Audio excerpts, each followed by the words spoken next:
சற்றுமுன் வெளியான தகவல். கலைஞர் மகளிர் உரிமை தொகையில் முக்கியமான தகவல் வெளியாகுது. அது என்னன்னு பார்க்க போறோம். நீங்க நம்ம சேனலை சப்ஸ்கிரைப் பண்ணாம இருந்தீங்கன்னா, மறக்காம லைக் பண்ணிக்கோங்க, சப்ஸ்கிரைப் பண்ணிக்கோங்க. உங்க நண்பர்களுக்கு தெரியப்படுத்த ஷேர் பண்ணுங்க. மகளிர் உரிமை தொகை திட்டத்தில் வழங்கப்படும் ரூபாய் 1000 பணத்தின் மூலம் நீங்கள் உங்களின் வருமானத்தை உயர்த்த முடியும். ஆம், இந்த பணத்தை நீங்கள் சரியாக முதலீடு செய்தால் கூடுதல் லாபம் பெற முடியும். அதை எப்படி பெறுவது என்று இங்கே பார்க்கலாம். முக்கியமாக, குறிப்பிட்ட வங்கியில் சேமித்தால் அதற்கு கூடுதல் வட்டி கிடைக்கும் என்று தமிழ்நாடு அரசு தகவல் வெளியிட்டு உள்ளது. அதாவது, இந்த தொகைக்கு என்று கூடுதலாக வட்டி கொடுக்கும் நிறைய திட்டங்கள் உள்ளன. பொதுவாக வங்கியில் பணம் சேர்க்க பொதுவாக வங்கியில் பணம் சேமிக்க 3 முதல் 4% மட்டுமே வட்டி கிடைக்கும். ஆனால் இந்த மகளிர் உரிமை தொகை திட்டத்தில் 7.5% வரை வட்டி பெறலாம். 5 ஆண்டுகளுக்கு இந்த திட்டத்தில் பணம் சேர்க்க முடியும். தமிழ்நாடு அரசு இதற்காக மலையரசி தொடர் வைப்பு திட்டத்தை, கூட்டுறவு வங்கி திட்டத்தை கொண்டு வந்துள்ளது. நீலகிரியில் தொடங்கப்பட்டு உள்ள இந்த திட்டத்தில் யார் வேண்டுமானாலும் இணையலாம். இதில் இணைந்தால் மகளிர் உரிமை தொகை பணத்திற்கு மட்டும் 7.5% வட்டி வழங்கப்படும். சாதாரணமாக வழங்கப்படும் 3 முதல் 4% வட்டிக்கு பதிலாக இந்த கூடுதல் வட்டி இந்த மலையரசி தொடர் வைப்பு திட்டத்தை அளிக்கும் நீலகிரி கூட்டுறவு வங்கி வழங்குகிறது. அதாவது, மகளிர் உரிமை தொகை புதிதாக விண்ணப்பித்துள்ளவர்களுக்கு 3 மாதத்தில் உரிமை தொகை வழங்கப்படும் என்று தமிழ்நாடு துணை முதல்வர் உதயநிதி ஸ்டாலின் அறிவிப்பு வெளியிட்டுள்ளார். இனி புதிதாக மகளிர் உரிமை தொகைக்கு விண்ணப்பம் செய்தால் அந்த விண்ணப்பங்கள் ஏற்க முடியுமா என்ற கேள்விக்கு தமிழ்நாடு சட்டசபையில் துணை முதல்வர் உதயநிதி ஸ்டாலின் முன்பே அளித்திருந்தார். யாருக்கும் விடுபடாமல் எப்படி மகளிர் உரிமை தொகை வழங்க முடியுமோ அப்படி வழங்கி வருகிறோம். எவ்வளவு பேருக்கு கூடுதலாக வழங்க முடியுமோ விதிகளுக்கு உட்பட்டு அவர்களுக்கு உரிமை தொகை வழங்க நடவடிக்கை எடுத்து வருகிறோம். கலைஞர் மகளிர் உரிமை தொகை திட்டத்தில் புதிதாக விண்ணப்பித்துள்ள தகுதியான அனைவருக்கும் 3 மாதத்தில் ரூபாய் 1000 உரிமை தொகை தரப்படும் என்று சட்டசபையில் துணை முதல்வர் உதயநிதி ஸ்டாலின் விளக்கம் அளித்துள்ளார். மகளிர் உரிமை தொகையில் தமிழ்நாட்டில் புதிய ரேஷன் கார்டு பெற்றவர்களுக்கு வரும் நாட்களில் மகளிர் உரிமை தொகை வழங்கப்படும் என்று தகவல் வெளியாகி உள்ளது. ஏற்கனவே முன்னாள் அரசு ஊழியர்களின் மனைவிகள், கார்ப்பரேஷன் ஊழியர்களின் மனைவிகள் ஆகியோர்களுக்கு எல்லாம் இந்த திட்டத்தில் வாய்ப்பு வழங்கப்பட்டு உள்ளது. ஆனால் ஏற்கனவே பென்ஷன் பெறக்கூடிய பெண்கள், அரசின் வேறு நிதிகளை வங்கியில் பெறக்கூடிய பெண்களுக்கு பணம் வழங்கப்படவில்லை. இவர்களுக்கு திட்டம் விரிவாக்கம் செய்யப்படும் போது அதற்கான அறிவிப்புகள் வரலாம் என்று கூறப்படுகிறது. வேறு சில ஆவணங்கள் சரியாக இல்லாத பெண்களுக்கும் பணம் வழங்கப்படவில்லை. அரசின் வேறு நிதிகளை வங்கியில் பெறக்கூடிய பெண்களுக்கு இந்த திட்டத்தில் இப்போது என்று இல்லாமல் எதிர்காலத்திலும் வாய்ப்பு வழங்கப்படலாம் என்கிறார்கள்.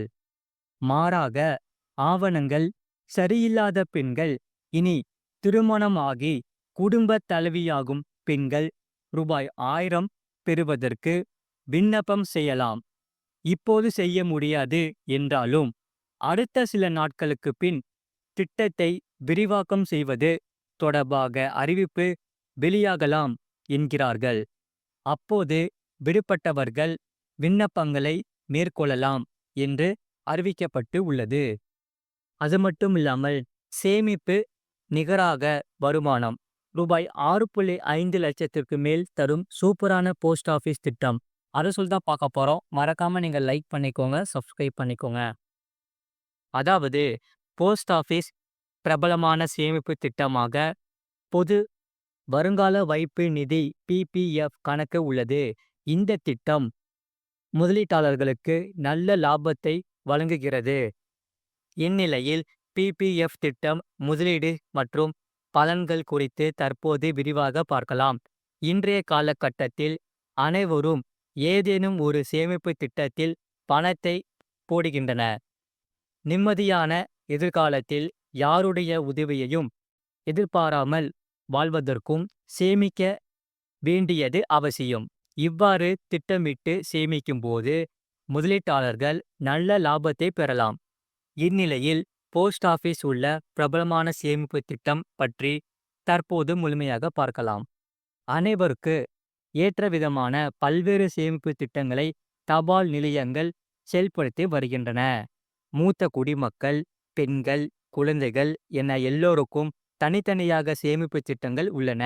இந்நிலையில் போஸ்ட் ஆஃபீஸ் பிரபலமானதாக பொது வருங்கால வைப்பு நிதி திட்டம் உள்ளது. நீண்ட கால சேமிப்பு திட்டமான இதில் கவர்ச்சிகரமான வட்டி விகிதம் வழங்கப்பட்டு வருகிறது. முதலீட்டாளர்கள் பொது வருங்கால வைப்பு நிதி திட்டத்தில் இணைய ஊக்குவிக்கப்பட்டு வருகின்றன. இந்த திட்டத்திற்கு தற்போது 7.1% அளவிற்கு வட்டி விகிதங்கள் வழங்கப்பட்டு வருகிறது. அரசாங்கம் செயல்படுத்தி வரும் திட்டம் என்பதால் பிபிஎஃப் கணக்கில் முதலீடு செய்யப்படும் தொகை பாதுகாப்பானதாக இருக்கும். பொது வருங்கால வைப்பு நிதி திட்டத்தில் குறைந்தபட்சமாக ரூபாய் 500 முதல் அதிகபட்சமாக ரூபாய் 1.5 லட்சம் வரை டெபாசிட் செய்யலாம். இத்திட்டத்திற்கான கால அளவாக 15 ஆண்டுகள் நிர்ணயம் செய்யப்பட்டுள்ளது. 15 ஆண்டுகள் வரை முதலீட்டாளர்களால் பணத்தை திருப்பி எடுக்க முடியாது. இதனை கவனத்தில் கொள்ள வேண்டும். தொடர்ந்து பிபிஎஃப் திட்டத்தில் டெபாசிட் செய்வதன் மூலமாக முதிர்விற்கு பின் வட்டி வருமானம் கிடைக்கும். தற்போது இந்த திட்டத்திற்கு 7.1% வட்டி விகிதம் வழங்கப்பட்டு வருகிறது. உதாரணமாக ஒருவர் இந்த திட்டத்தில் நாளொன்றுக்கும் 70 ரூபாய் வீதம் சேமிக்கும் போது ஆண்டு முதலீடாக ரூபாய் 25,000 இருக்கும். இதனை தொடர்ந்து 15 ஆண்டுகள் டெபாசிட் செய்யும் போது மொத்தமாக ரூபாய் 3,75,000 முதலீடு தொகையாக இருக்கும். இதற்கு வட்டியாக ரூபாய் 3,03,035 வருமானமாக கிடைக்கும். இதன் மூலமாக முதிர்வு காலத்திற்கு பின் ரூபாய் 6,78,035 ரிட்டனாக முதலீட்டாளர் பெற்றுக்கொள்ளலாம். இப்படி 15 ஆண்டுகளில் சேமிப்புக்கு சமமாக வட்டி வருமானமாக கிடைக்கும். பிபிஎஃப் கணக்கில் முதலீடு செய்யப்படும் தொகையில் இருந்து கடன் பெறும் வசதியும் உள்ளது. இந்த திட்டத்தில் இணைய விரும்புகிறவர்கள் தங்களுக்கு அருகில் உள்ள தபால் அலுவலகத்திற்கு சென்று பிபிஎஃப் கணக்கினை துவங்கலாம். இது போன்ற செய்திகளை உடனுக்குடன் அறிந்து கொள்ள மறக்காம சேனலை சப்ஸ்கிரைப் செய்யுங்கள். மற்றவர்களுக்கு தெரியப்படுத்த ஷேர் செய்யுங்கள். அதாவது கீழே ரைட் சைடில் பார்த்தீங்கன்னா ஒரு ஒயிட் கலர் பாக்ஸ் இருக்கும். அதான் சப்ஸ்கிரைப் பட்டன். அதை நீங்கள் சப்ஸ்கிரைப் பண்ணிக்கோங்க. பக்கத்தில் பெல் பட்டன் கிளிக் பண்ணிக்கோங்க. அப்போ தான் நாங்கள் போகிற வீடியோஸ் எல்லாம் உங்களுக்கு காமிக்கும். இந்த வீடியோ உங்களுக்கு பயனுள்ளதாக இருந்துச்சுன்னா மறக்காமல் லைக் பண்ணிக்கோங்க. உங்கள் நண்பர்களுக்கு தெரியப்படுத்தவும் ஷேர் பண்ணுங்கள். அதே போல் உங்களுக்கு வேறு என்ன செய்திகள் பிடிச்சிருக்கோ அதை நீங்கள் கமெண்ட் செக்ஷனில் கமெண்ட் பண்ணுங்கள். அதை நாங்கள் பார்த்துட்டு கண்டிப்பாக செய்திகள் போடுறோம்.